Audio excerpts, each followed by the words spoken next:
Patnubay at gabay ng magulang ay kailangan sa mga batang manonood. Andre Ho! Siya niya, yung boyfriend mo. Andre Ho ang pangalan? Oo. Anong problema?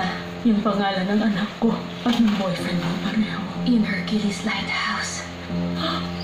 Andre, totoo nga ang alamat ng lighthouse. Ang sino mang naghihiwalay ho doon, siguradong magkikita ulit, magkikita muli, at magmamahalan. Masaya ako para sa'yo. Makikita mo na ang mama mo ngayon. Kayo ba, may any chance may kilalang Melanie Kang? Kilala ko ang babae niya, Andrea. Stepmother mo siya. Siya ba ang papa ko? Si Darian Ma. Wala kang kailangan malaman ngayon. Kung uupo ka lang at maghihintay, gagawin ko ang lahat para sa'yo. Kaya bakit kailangan mo pa ma-curious sa mga Nakakala ako na isang tulad niya! Hindi ko matangkang. Papa, ikaw ba yan, Andre?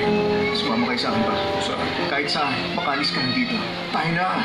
Itiwan mo ako! Pinagsabi sa akin na loloko ka ng mga tao! Ba't yan ang ginagawa mo ngayon? Niloloko mo sarili mong ama! Napakasama mo! Hayop ka! Mabubura ang lahat ng alaala mo ngayon at sigurado kung maaaresto ka. Wala kang kahit na anong bagay na maaalala. Matitikman mo at mararanasan mo habang buhay ang impyerno. Sama!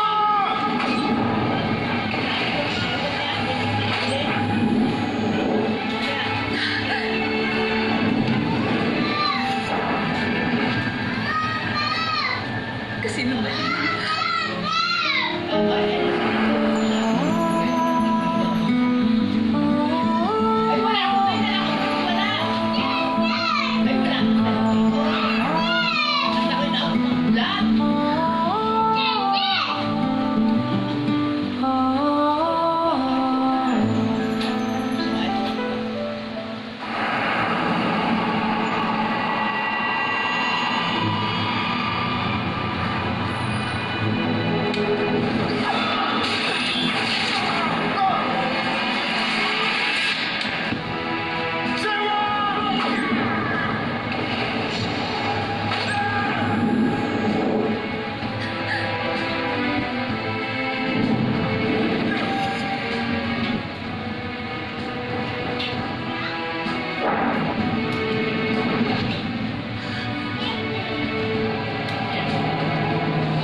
Silang dalawa.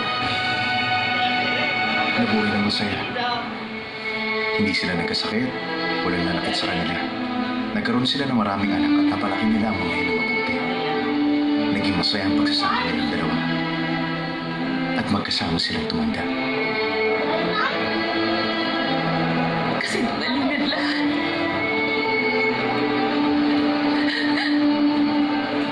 Kasi nungalingan na naman lahat.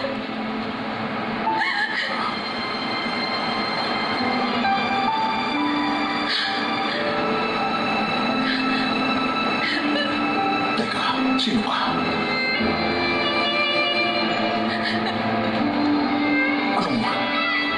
Anong mundo ito? Bakit ako nandito? Nakita ko ang mga taong pinatay mo. Narinig ko ang mga sigaw nila. Anong sinasabi mo? Sino yung mga taong pinatay ko? Sino ang mga yon? Mga taong ipinanganak at lumaki bilang bahagi ng isang pamilya. Mga taong dapat sana'y kasama ang mga minamahal nila. Mga taong nangangarap ng magandang kinabukasan at pagkasama sa nagtatanda sa brutal na paraan mo tinapos. Ang kinabukasan at buhay nila. Wala akong alam nun. Tatapusin ko rin ang lahat ngayon. Gagawin kong blanco ang buong buhay mo. At wala kang anumang matatandaan para di ka rin mapatawag ni naman.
Mark!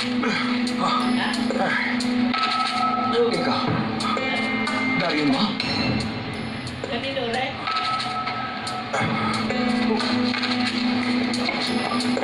112! Nakita ko si Darian mo!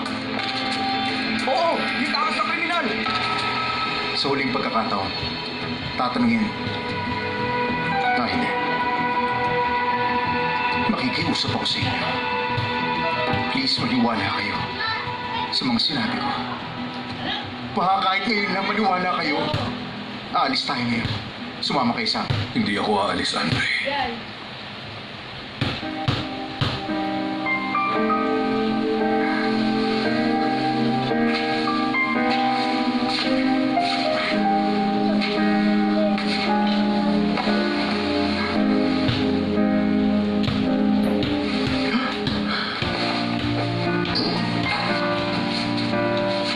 Ano ka ba naman? Narinig ng medyo sigaw mo kanina. Wala.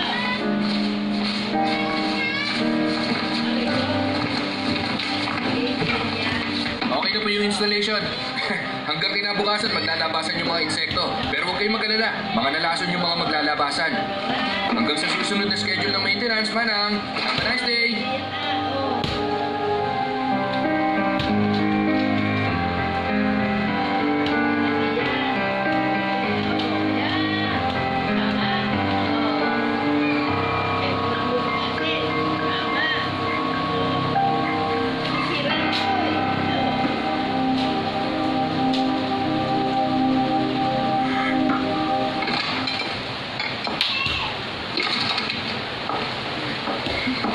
Oh, bakit tumigil kayo sa pag-uusap niyo? Pag tumahimik kayo ng ganyan. Iisipin ko ako ang pinag-uusap. Nagkukwentuhan lang kami. Matagal din tayong di nagkita, ha? Hindi ka naman pumupunta sa mga gathering natin. Halika, dito ka na mag-upo. Ano? Wala pa ba siya? Wala pa. Wow! Nandito ka rin pala, Lucille Kang. What? Lucille Kang? Hindi ba yun naman talaga ang pangalan mo? Oh, wait lang ha. Sino nag-invite sa'yo ngayon? Alam mo kasi, naisip ko na baka medyo mailang ka eh. Kaya sinadya kong hindi ka i-invite. Bakit? Bakit naman ako maiilang? Ano bang ayaw mong marinig ko? Hindi naman sa ayaw ko may marinig ka. Ate? Halika, pasok ka na.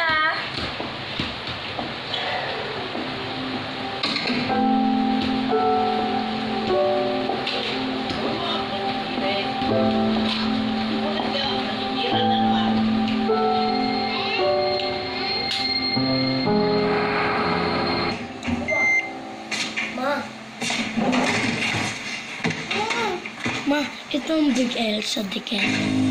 Ma, oo. Hindi. Ano ka? Ano ka? Andre, gustong-gusto ko talaga dito. Ito ang una kong naging tahanan. Give and take. Kapag nag-iisa ka, gawin mo ang gusto mong gawin. Kahit ano. Kahit gaano kalamig sa labas, meron akong mainit na lugar na mapupuntahan na pwede kang kausapin, makipagtawanan, makipagkulitan. Basta sinabi ko, walang uuwi. Lalo ka na.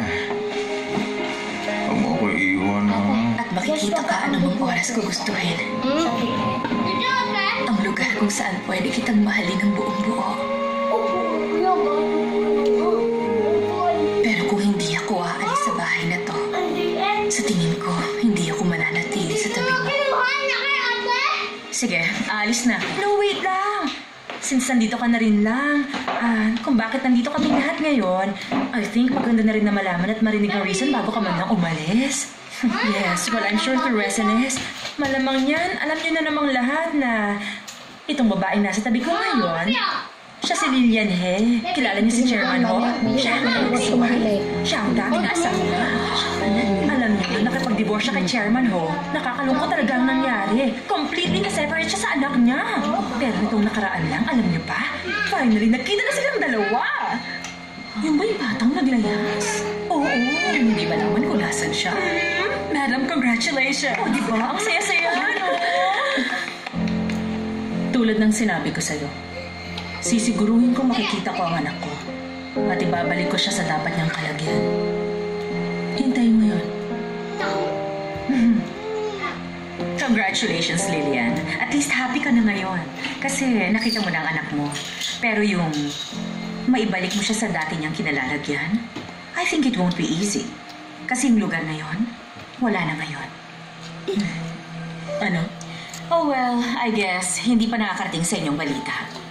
Pero itong husband ko, local and overseas real estate, stocks, cash, capital, lahat ng ari-arian niya, pinanotarize na niya ang last will and testament. At iniwan niya lahat sa amin yun ni Aaron. Alam niyo naman na kapag bumaba na siya, isa lang ang mag-a-assume ng posisyon niya. At si Aaron yun, right? Hindi ko kanilimutan ang mga mukha ng lahat. Kayong lahat na kasama ko ngayon dito. Alam niyo, I just hope hindi dumating yung time na kailangan ninyong tulong ko.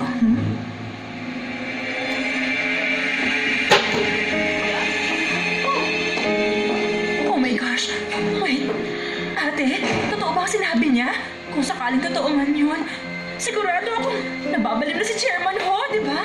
At bakit wala man lang iiwan sa biological son niya? Parang mali naman yata yun. I know, right? Oo nga, di ba? Talaga. Kung totoo yung sinabi niya, si Chairman Ho, parang na siya isang puppet.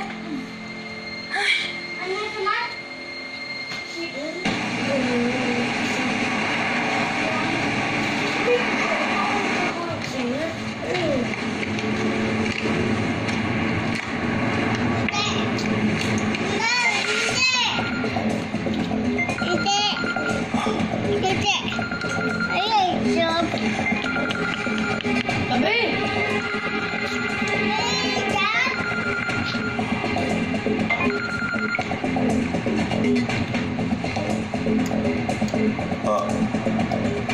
Hello? It's me. Sino to? Niloloko mo ba ako? Hindi ko talaga alam kung bakit. Sinasabi ko na ako nakinig ako. Kilala mo ba ako? Ano ba nangyayari? Iniinom mo ba yung gamot mo?